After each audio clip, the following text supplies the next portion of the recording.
ondorio bat atera genuen.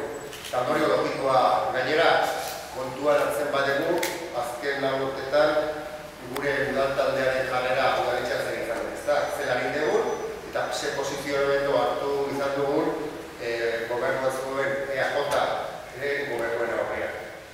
Gure lehen erabakia izan zen, egu ez ginela, oztopo izango zerrendari bozkatuena alkatea izateko.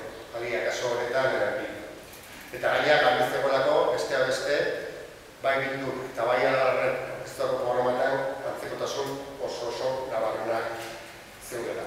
Hori izan zen gure lehen erabakia, baina ez gero izin izan dugu alkatetza izan zaketen bi indarrekin. Bai EAJ-arekin eta bai Bildurekin.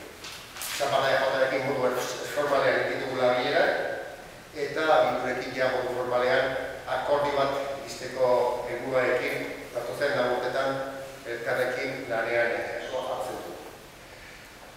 Giza eskubideen aldeko oinarrizko konpromiso hau onartuta, lanean hasi ginen, programaren inguruan eta adostasun bat lortu du momentu honetan programaren lerro nagusi inguruan.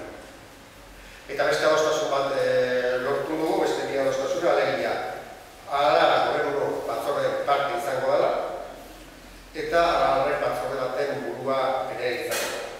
Hortaz, horre hiru baldintza edo hiru puntu egiteta, alde batetik bide demokratiko, politiko eta elkarrizketaren aldeko